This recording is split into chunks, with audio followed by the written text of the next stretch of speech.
Nikki Haley on Tim Scott, Ron DeSantis potential presidential runs. I am focused on running against Joe Biden. Republican presidential candidate Nikki Haley discusses her campaign and potential presidential competitors with Fox News Digital in Exeter, New Hampshire. Exeter, NH. Exclusive.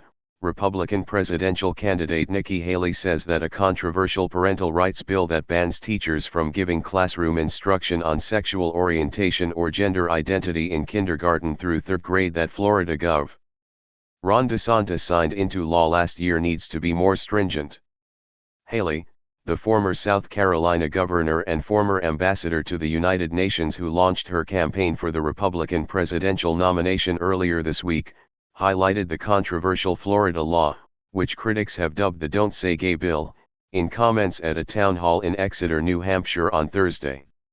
There was all this talk about the Florida bill, the Don't Say Gay bill. Basically what it said was you shouldn't be able to talk about gender before third grade. I'm sorry. I don't think that goes far enough, Haley said to applause from the crowd packed into the historic town hall in Exeter. When I was in school you didn't have sex ed until 7th grade. And even then, your parents had to sign whether you could take the class, Haley said. That's a decision for parents to make, she added to more applause. Nikki Haley leaps into the Republican presidential race. Former South Carolina Gov. Nikki Haley, a 2024 Republican presidential candidate, speaks at a town hall in Exeter, New Hampshire, on February 16, 2023. Former South Carolina Gov. Nikki Haley, a 2024 Republican presidential candidate, speaks at a town hall in Exeter, New Hampshire, on February 16, 2023. Fox News. DeSantis has seen his popularity soar among conservatives across the country the past 3 years, courtesy of his forceful pushback against coronavirus pandemic restrictions and his aggressive actions as a conservative culture warrior, in dealing with schools, the media, and corporations. And DeSantis, who would be considered a co-front runner for the Republican nomination along with former President Donald Trump if he jumps into the White House race, grabbed plenty of national attention last year for signing the parental rights measure. Asked in an exclusive interview with Fox News Digital following the town hall if the praise DeSantis has garnered for the parental rights bill and other culture wars actions is warranted, Haley said, I think Ron's been a good governor. I just think that third grade's too young. We should not be talking to kids in elementary school about gender, period. And if you are going to talk to kids about it, you need to get the parents' permission to do that. That is something between a parent and a child. That is not something that schools need to be teaching, Haley emphasized. Schools need to be teaching reading and math and science. They don't need to be teaching whether they think you're a boy or a girl. Florida's Governor Ron DeSantis, after taking the oath of office, waves to those in attendance at his second-term inauguration in Tallahassee, Florida, U.S. January 3, 2023. Florida's Governor Ron DeSantis, after taking the oath of office, waves to those in attendance at his second-term inauguration in Tallahassee, Florida, U.S. January 3, 2023.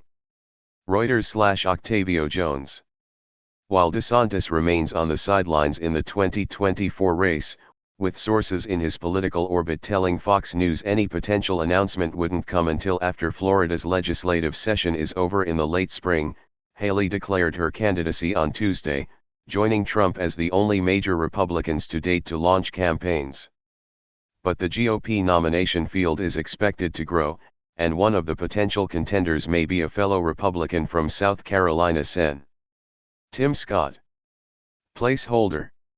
Tim Scott says there's room for 2 GOP presidential contenders from South Carolina. Scott, the only black Republican in the Senate and a rising star in the GOP, said, I bet there's room for 3 or 4. Certainly, there's room for 2, in a radio interview Thursday morning when asked whether there's room for both him and Haley in a 2024 GOP presidential field.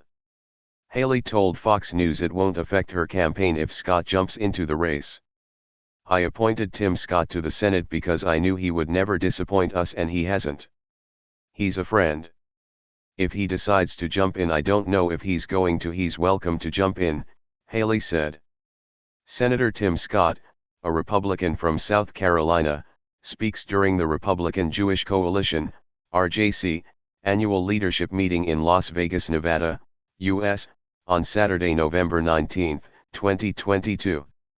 Senator Tim Scott, a Republican from South Carolina, speaks during the Republican Jewish Coalition, RJC, annual leadership meeting in Las Vegas, Nevada, U.S., on Saturday, November 19, 2022.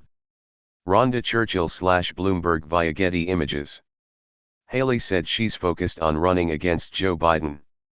There are multiple people that will get into the race. Most of them are my friends. I'm not kicking sideways. I'm kicking forward. It's about Joe Biden. First on Fox, Tim Scott to kick off 2024 listening tour. In Haley's speech at her campaign kickoff event Wednesday in Charleston, South Carolina, she proposed mandatory mental competency tests for politicians older than 75 years of age, in an apparent jab at President Biden, who's 80 years old. She demurred when asked about the mechanics of such a proposal and how it would be implemented. Instead, Haley said, "I think if you ask the American people, they just want it done. This is not hard. Just like we go and we turn over our tax returns. Just like we go and we turn over our reports on income and all those things, why can't you turn over a mental competency test right when you run for office? Why can't we have that?" Former South Carolina Gov. Nikki Haley, a 2024 Republican presidential candidate, speaks at a town hall in Exeter, New Hampshire, on February 16, 2023. Former South Carolina Gov. Nikki Haley, a 2024 Republican presidential candidate, speaks at a town hall in Exeter, New Hampshire, on February 16, 2023. Fox News. The town hall in Exeter, New Hampshire, one of 3 towns across the country that claims to be the birthplace of the Republican Party, was her first stop on a 3-day swing through the state that holds the second contest in the GOP presidential nominating calendar, following the Iowa caucuses. While the GOP made no changes to the top of its primary and caucus schedule, the Democratic National Committee, DNC, overwhelmingly voted earlier this month to dramatically alter the top of its presidential nominating calendar for the 2024 election cycle, bumping Iowa and New Hampshire from their longtime leadoff positions. The push by the DNC to upend its primary calendar to give more representation at the top of the schedule to Black and Hispanic voters had been vigorously fought by New Hampshire, which for a century has held the first primary in the race for the White House. The DNC approved a proposal by Biden to move South Carolina to the lead position in the Democrats' primary calendar, with New Hampshire and Nevada holding primaries 3 days later. The president came in a distant 4th in the Iowa caucuses and 5th in the New Hampshire primary in 2020, before rebounding to a second-place finish in Nevada.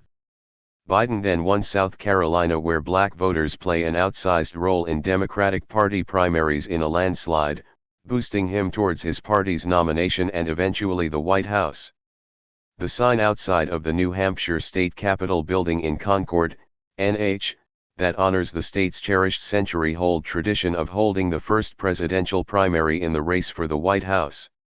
The sign outside of the New Hampshire State Capitol building in Concord, NH, that honors the state's cherished century-old tradition of holding the first presidential primary in the race for the White House. Fox News. Asked about the Democrats' move to upend their calendar, Haley argued, "Why did that happen? Joe Biden knew that he couldn't win New Hampshire. He knew that he wasn't going to win, so he went to South Carolina. Well, guess what? I don't think he's going to win South Carolina either." Haley said that Biden should have stayed with what it was. "I think South Carolina is great. And you see, South Carolina is number 3 for the Republicans," Haley said. "I just think I can see through what Joe Biden did. It was wrong. He should have dealt with New Hampshire just like every other candidate has had to deal with New Hampshire. You don't go pull strings because you know you can't win in a state." Paul Steinhauser is a politics reporter based in New Hampshire. Sponsored stories you may like. Re.